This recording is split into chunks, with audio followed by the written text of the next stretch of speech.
and I'm from Labria Cosmetics, and today I'll be demonstrating our keratin smoothing product on my model Lara. As you can see, Lara has quite a lot of hair, very dense hair, but it's the type of hair that will mat up easily because it's very fine in texture.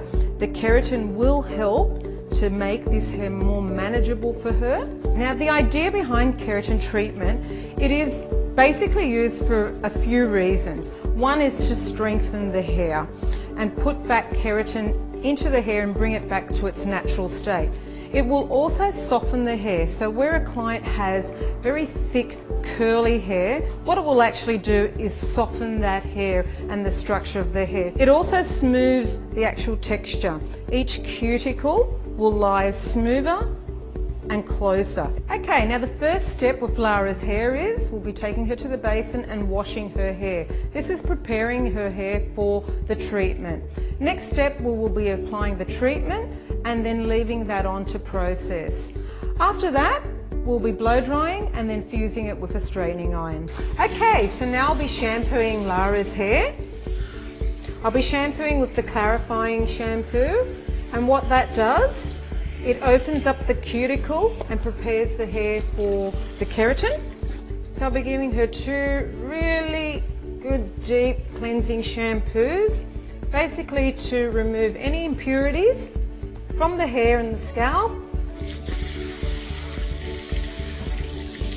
I've just applied the second shampoo after a thorough rinsing. With the shampooing, it's important too to leave that shampoo in the hair for approximately 7 minutes. This will allow the shampoo to actually open up that cuticle even further as well. Okay, this is the final shampoo, and what I'm doing is making sure that all traces of the shampoo have been rinsed out thoroughly. And an easy way to tell is when the water runs clear and the hair feels quite rough, raspy, dry. We now towel dry the hair.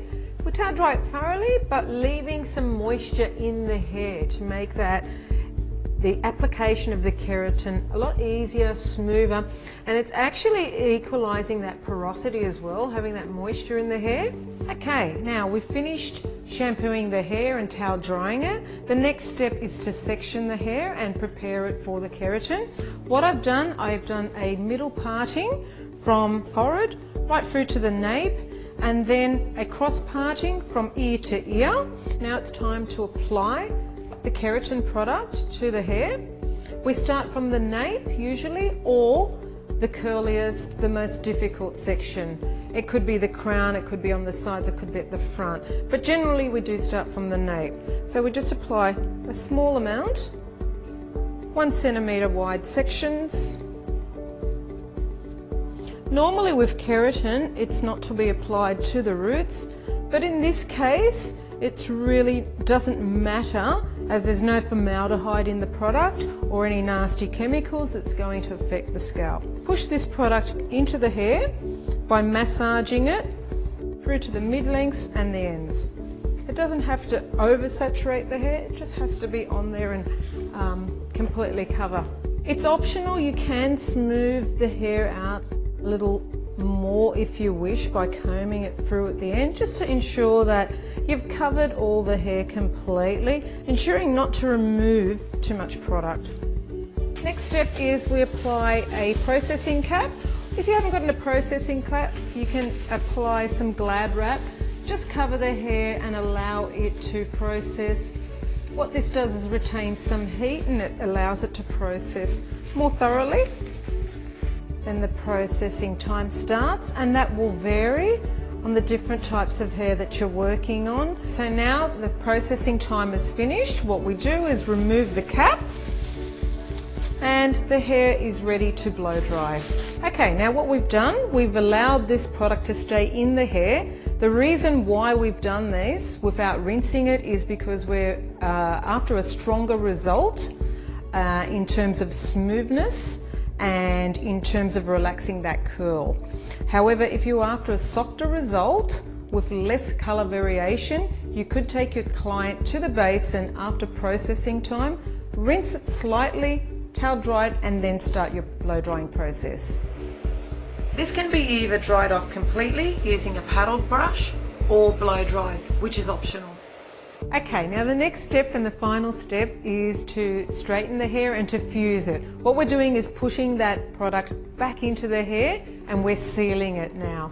With my model today, I'll be using a heat of 200 degrees. I can also increase that if I need to, so it's always better to start on a lower heat than a higher heat.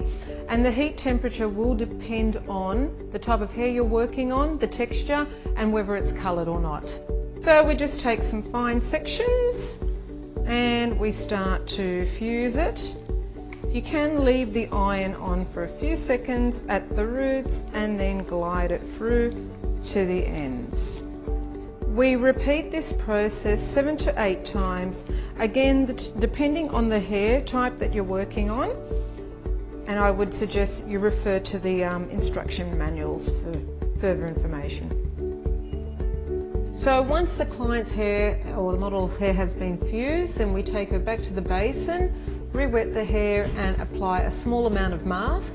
The reason we apply the mask is to further condition the hair, particularly the ends, and to help seal it. Once you've applied that mask and massaged it well, you can give it a light comb through from the roots to the mid-lengths through to the ends.